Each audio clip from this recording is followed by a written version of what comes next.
Baiklah, saya Walda Lukita, perwakilan dari kelompok 1 ingin menyimpulkan hasil diskusi pemberontakan PKI Madiun. Selain Partai Nasional Indonesia atau PNI, PKI merupakan partai politik pertama yang didirikan sesudah proklamasi. Meskipun demikian, PKI bukanlah partai baru, karena telah ada sejak zaman pergerakan nasional sebelum dibekukan oleh pemerintah Hindia Belanda akibat memberontak pada tahun 1926. Sejak merdeka sampai awal tahun 1948, PKI masih bersikap mendukung pemerintah, yang kebetulan memang dikuasai oleh golongan kiri. Namun, ketika golongan kiri terlempar dari pemerintahan, PKI menjadi partai oposisi dan bergabung dengan partai serta organisasi kiri lainnya dalam Front Demokrasi Rakyat atau FIDR yang didirikan oleh Amir Syarifuddin pada bulan Februari 1948. Pada awal September 1948, pimpinan PKI dipegang oleh Musso. Ia membawa PKI ke dalam pemberontakan bersenjata yang dicetuskan di Madiun pada tanggal 18 September 1948. Sekian, terima kasih. Baiklah Bu, di sini saya perwakilan dari kelompok 2 ingin menyampaikan hasil diskusi kelompok kami mengenai pemberontakan DITII.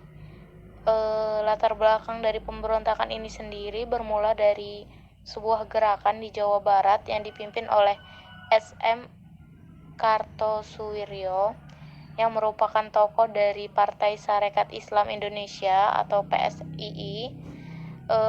Perjanjian Renville sendiri membuka peluang bagi Kartosuwiryo untuk lebih mendekatkan cita-cita lamanya, yaitu mendirikan negara Islam. Salah satu keputusan Renville sendiri adalah harus pindahnya pasukan RI dari daerah-daerah yang diklaim dan diduduki Belanda ke daerah yang dikuasai RI. Di Jawa Barat, divisi Siliwangi sebagai pasukan resmi RI pun pindah ke Jawa Tengah karena Jawa Barat sendiri dijadikan negara bagian oleh Belanda.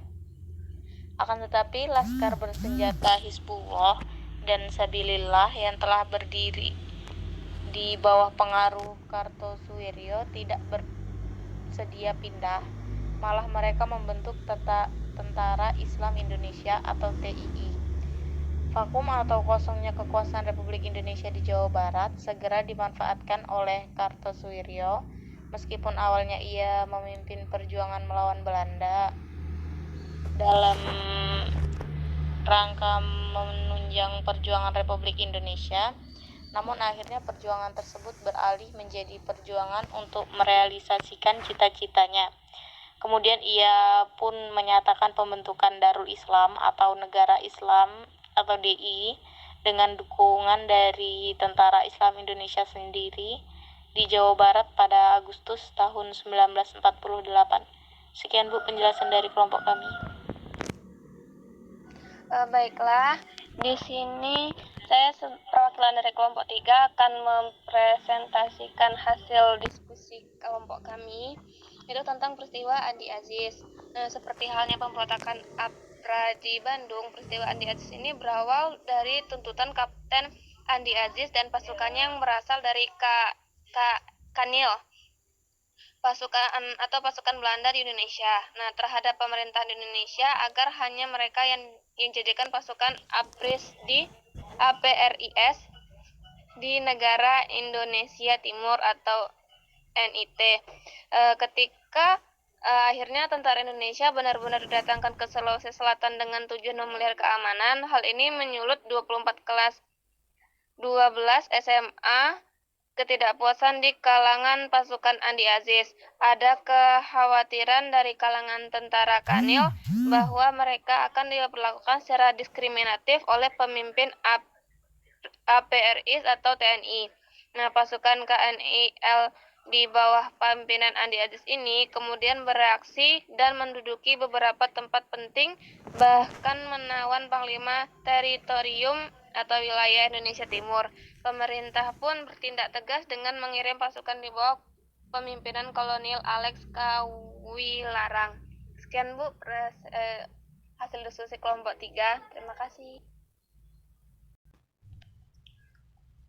Ibu akan sedikit menambahkan materi karena dari kelompok tadi belum ada yang membahas, yaitu tentang pemberontakan Republik Maluku Selatan atau bisa disingkat RMS. Sesuai dengan namanya, pemberontakan RMS dilakukan dengan tujuan memisahkan diri dari Republik Indonesia dan menggantinya dengan negara sendiri.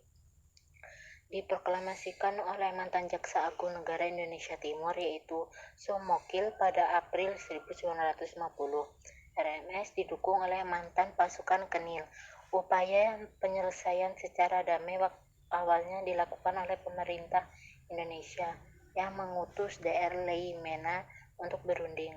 Namun, upaya ini mengalami kegagalan. Pemerintah pun langsung mengambil tindakan tegas dengan melakukan operasi militer di bawah pimpinan Kolonel Kawilarang. Nah, kelebihan pasukan Kenil RMS adalah mereka itu memiliki kualifikasi sebagai pasukan komando. Konsentrasi kekuatan mereka berada di Pulau Ambon dengan medan perbentengan alam yang kokoh. Bekas benteng pertahanan Jepang juga dimanfaatkan oleh pasukan RMS. Oleh karena medan yang berat inilah, selama peristiwa perebutan Pulau Ambon oleh TNI, terjadi pertempuran frontal dan dahsyat dengan saling bertahan dan menyerang. Terus ada juga pemberontakan PRRI dan Permesta. Munculnya pemberontakan PRRI dan Permesta bermula dari adanya persoalan di dalam tubuh Angkatan Darat, berupa kekecewaan atas minimnya kesejahteraan tentara di Sumatera dan di Sulawesi. Hal ini mendorong beberapa tokoh militer untuk menentang Kepala Staf Angkatan Darat. Persoalan kemudian ternyata malah meluas pada tuntutan otonomi daerah. Ada ketidakadilan yang dirasakan beberapa tokoh militer dan sipil di daerah terhadap pemerintah pusat yang dianggap tidak adil dalam alokasi dana dan pembangunan. Nah, kekecewaan tersebut diwujudkan dengan pembentukan dewan-dewan daerah sebagai alat perjuangan tuntutan pada Desember 1956 dan Februari 1957, seperti membentuk Dewan Benteng di Sumatera Barat yang dipimpin oleh Letkol Ahmad Hussein, terus membentuk Dewan Gajah di Sumatera Utara yang dipimpin oleh Kolonel Maludin Simbolan. Selanjutnya membentuk Dewan Garuda di Sumatera Selatan yang dipimpin oleh Letkol Berlian, dan selanjutnya membentuk Dewan Manguni di Sulawesi Utara yang dipimpin oleh Kolonel Venje Sumual.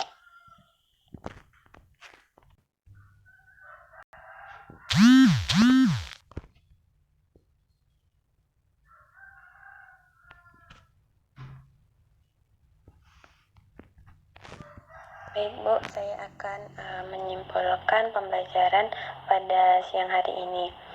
Potensi disintegrasi bangsa pada masa kini bisa saja benar-benar terjadi bila bangsa Indonesia tidak menyadari adanya potensi semacam itu. Karena itulah kita harus selalu waspada dan terus melakukan upaya untuk menguatkan persatuan bangsa Indonesia.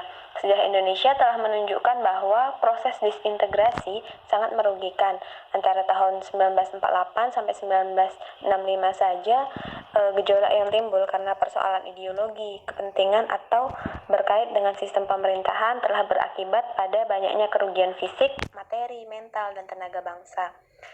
Konflik dan pergolakan yang berlangsung di antara bangsa Indonesia bahkan bukan saja bersifat internal, melainkan juga berpotensi ikut campurnya bangsa asing pada kepentingan nasional bangsa Indonesia. Sekian Bu, terima kasih.